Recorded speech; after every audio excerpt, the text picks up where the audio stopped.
A exposição da palavra de Deus é algo que todos nós necessitamos. Porque ouvir a palavra de Deus, aprender a palavra de Deus, é como ser invadido por uma espada. Uma espada que toca no mais profundo da nossa alma. Uma espada que nos faz sentir a sua penetração. A exposição da palavra de Deus age no coração do homem desta forma, trabalhando para que o homem conheça a si mesmo de forma literal, moral e espiritual. Os homens se conhecem muito pouco, porque se conhecessem-se mais, estariam atuando e trabalhando em favor da vida, da preservação do ser humano, na preservação da terra. Mas os homens estão confusos, perdidos, moralmente falidos, espiritualmente distantes do Criador. E a palavra de Deus é a exposição que apresenta ao homem Deus na face de Cristo. O escritor de Hebreus, em Hebreus 4, versículo 12, diz que a palavra de Deus ela é viva e eficaz, mais cortante que uma espada de 2 gumes, e ela é capaz de dividir juntas e medulas, corpo, alma e espírito. É apta para discernir as intenções e os pensamentos do coração humano. A palavra de Deus ela atua na substância material e na substância imaterial.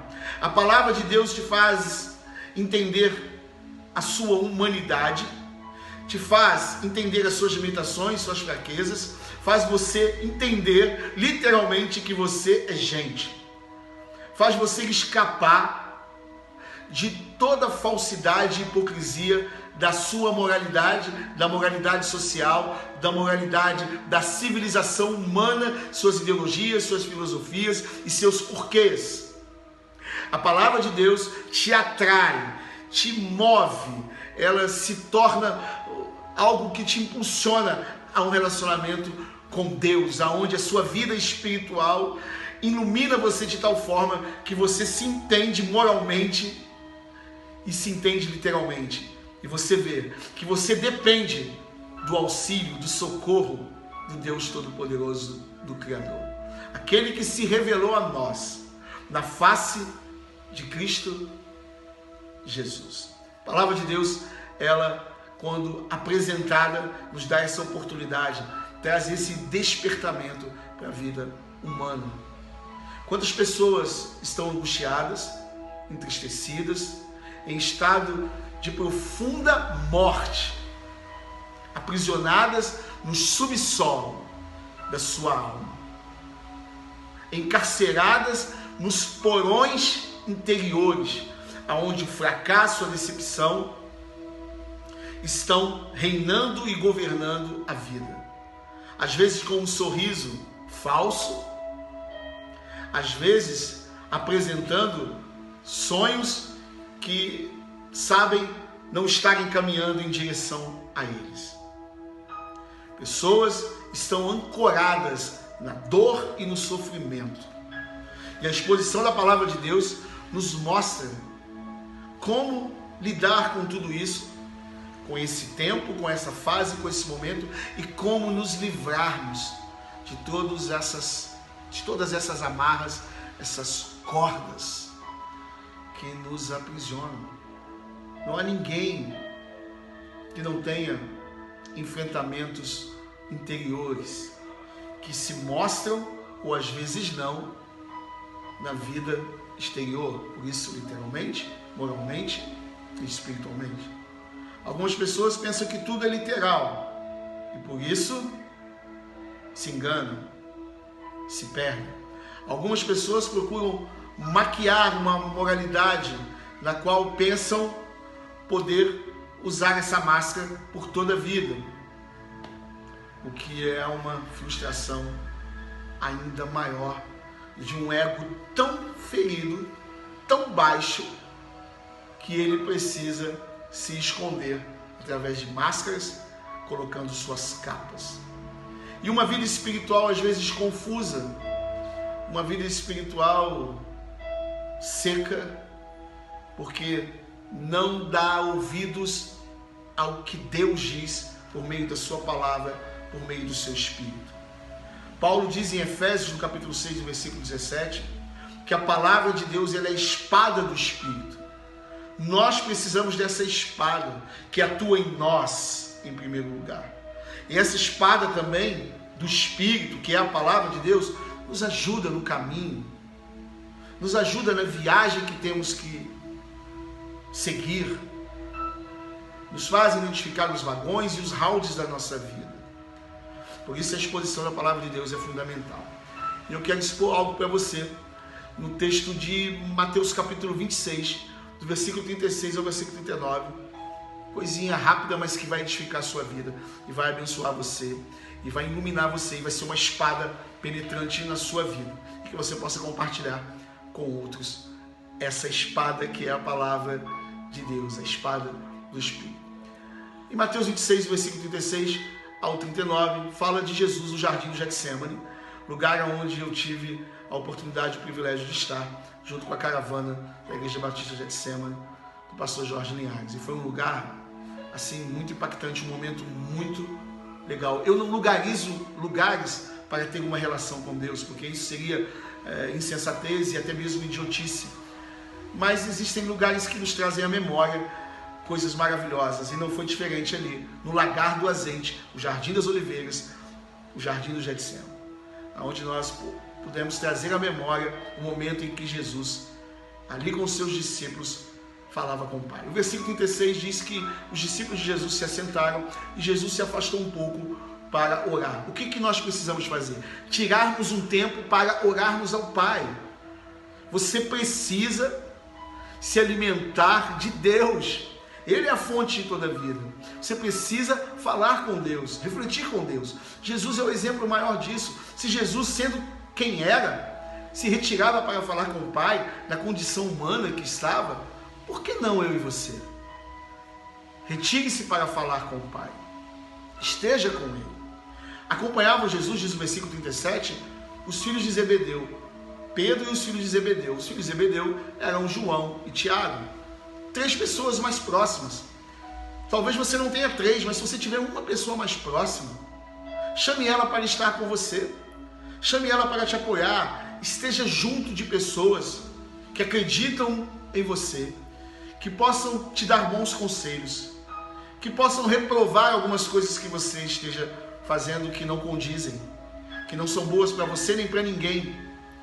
Jesus tinha discípulos e 3 mais chegados. No jardim do Getsêmani, esses 3 o estavam acompanhando. E se você não tiver ninguém também, você tem o próprio Cristo Jesus, que é seu amigo o tempo todo, se você o chamar, se você o buscar, se você pedir a Ele para estar com você. Que Jesus esteja sempre com você. Então, primeira coisa, se retire para orar. A segunda, tenha pessoas para estar junto a você. E Jesus começou a falar no versículo 37 aos seus discípulos que ele estava entristecido e que ele estava angustiado.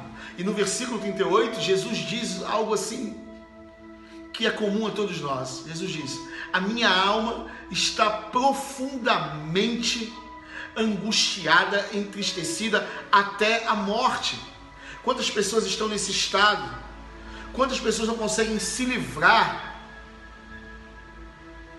de dores profundas que as congelam em um sofrimento no qual não sabem como sair? Jesus confessou isso. Confesse a Deus a dor e o sofrimento que você tem sentido. Diga a amigos que não vão usar contra você aquilo que você os confidenciou. Procure pessoas que você pode se abrir e elas não usarão mais tarde aquilo de maneira que venha te ofender, te machucar, mas elas vão compreender você. Os discípulos não conseguiam acompanhar Jesus e eles dormiam, porque vai ter um momento também que ninguém vai poder ir com você. E Jesus fala: vocês não podem vigiar comigo 1 hora, nem um tempinho, porque as pessoas têm suas vidas também, então não cobre de ninguém. além daquilo que a pessoa oferece a dar e consegue dar. Às vezes as pessoas vão te oferecer coisas que não podem dar. Os discípulos foram com Jesus orar, mas não conseguiram acompanhar ele no tempo de oração, porque a dor e a angústia e o sofrimento era dele, ainda que eles queriam ser participantes. Mas quem deveria se importar mais com isso e se livrar disso é você. Era Jesus. Jesus ia enfrentar a cruz. Jesus ia morrer por mim e por você. Ia sentir o abandono do Pai, a ira de Deus contra os pecadores, ele se colocando no lugar. Não porque Deus é cruel e mau, mas porque Deus é justo, e a justiça de Deus diz que ele teria que eliminar aquilo que é imperfeito e que transgride, que só traz morte, mentira, engano, ambição. O homem é tudo isso. E o homem então não pode ter uma harmonia com alguém que não compactua com isso, um Criador perfeito e santo. Aí Jesus vem e fala: eu vou os justificar, eu oferecerei a minha vida para eles, porque eu poderia ressuscitar, e eles terão o mesmo direito na minha morte e na minha ressurreição, e aí nós viveremos juntos com o Senhor. É uma sociedade plena. Esse é o plano do Evangelho que poucos conhecem. Então nem sempre alguém vai estar com você,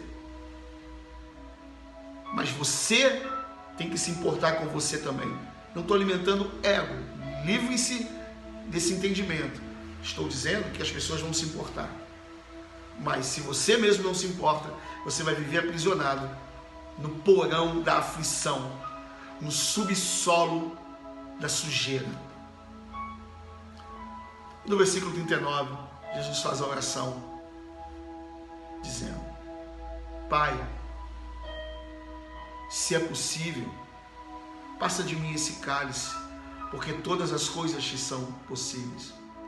Contudo, não seja feita a minha vontade, mas a tua vontade, ó Pai, que estás no céu. No momento de tribulação e de aflição, o desespero vem sobre todos nós, ao ponto de queremos não passar pela porta que devemos passar, pela etapa que nos está proposta. Existirão dias difíceis, mas que eu e você temos que passar. E eu tenho certeza que você já passou por alguns. Eu já passei, todos passam. Por isso, Jesus é o nosso exemplo maior. De falar com o Pai: Pai, tem outro jeito? Tem outro modo? Tem. Então, me mostra e você vai. Pai, mas se não tiver outro modo, se esse é o melhor modo, só que traz um pouco de dor, um pouco de sofrimento, falta de entendimento da minha parte, me leva, porque eu sei que a tua vontade ela é melhor. Sei que a tua vontade é superior. E o sofrimento, ele vai passar, porque o Senhor vai me dar a paz que eu preciso, a força que eu preciso. Em nome de Jesus, entrega toda a tua vida a Deus e peça a Ele que a vontade dele prevaleça sobre a tua vontade. Quantas vezes você saiu por um caminho e acabou entrando numa prisão, saiu por um caminho e acabou entrando num labirinto? Quantas vezes você quis resolver a situação da maneira mais fácil, que lhe parecia ser mais prática, e na verdade ela trouxe dores, trouxe mais angústias e mais problemas. A vontade de Deus, ela é boa. A vontade de Deus, ela é agradável e ela é perfeita. É o que diz o apóstolo Paulo em Romanos capítulo 12, versículo 2. Romanos 12, versículo 2. Que a vontade de Deus, ela é boa, ela é agradável e ela é perfeita. Ele está falando de uma mudança de pensamento, de entendimento. Pede a Deus para colocar a vontade dele na sua mente, no seu coração, para você entender o que ele quer. Jesus entendeu que ele teria que fazer a vontade do Pai, e a vontade do Pai teria que ser cumprida na vida dele, para que eu pudesse estar falando isso para você, para que você pudesse ouvir isso, e para que você pudesse reagir diante das batalhas da vida. É por isso que expor o Evangelho é importante, para você entender que Jesus, o Filho de Deus, foi um homem que andou no caminho de Deus perfeito, nos dando o exemplo que precisamos, para vivermos e para seguirmos em frente. E eu sei muito bem que a vontade de Deus para as nossas vidas é a melhor possível, mesmo diante de tudo que é mal, porque o mundo é mal. Nunca culpe a Deus pela maldade humana, pela ignorância dos homens, pela estupidez de toda essa sociedade na qual vivemos. Sejamos nós alguém que cumpre a vontade de Deus, que é boa, agradável e perfeita, que trabalha na literalidade, na moralidade e na espiritualidade, que é uma espada a guerrear em nosso favor, que nos ajuda a ajudarmos os outros, que nos ajuda a voltarmos para Deus. Ah, meu amado, siga esse exemplo de Jesus e seja você muitíssimo abençoado. Em Romanos, no capítulo 8, no versículo 18, e eu encerro aqui, Paulo diz: estou bem certo que as aflições do tempo presente não podem ser comparadas com a glória que em nós há de ser revelada. A cruz de Jesus passou. A tua cruz também vai passar. Ser fiel à vontade de Deus, ser fiel à palavra de Deus, e você verá o poder do Espírito Santo de Deus agindo nos seus membros, agindo na sua família, agindo no seu lar, porque a vontade de Deus é que você venha vencer. Porque, como diz ainda Paulo em Romanos 8,31, à vista de todas estas coisas, dificílimas, circunstanciais, catastróficas, se Deus é por nós, quem será contra nós? A morte não venceu Jesus e a morte não vai te vencer, porque sobre nós está o Espírito que vivifica os mortos. O Espírito de Deus que ressuscitou a Jesus, Ele está conosco para nos fazer vencer e triunfar, nos ressuscitando daquilo que é morte, agora e no porvir. Por isso, ser livre, ser liberto dos porões, dos subsolos, de angústias da alma. Lembre o que Jesus disse. Orou, teve amigos, acreditou no seu desafio, mesmo quando os outros não o podiam acompanhar, e pediu que fosse feita a vontade de Deus. Eu creio no favor de Deus sobre a sua vida. Receba essa palavra em nome de Jesus e ser tu cheio do Espírito Santo, cheio do Evangelho de Jesus. Eu oro assim para a glória do Pai, do Filho e do Espírito Santo. Um beijo gigante para você. Fique na paz.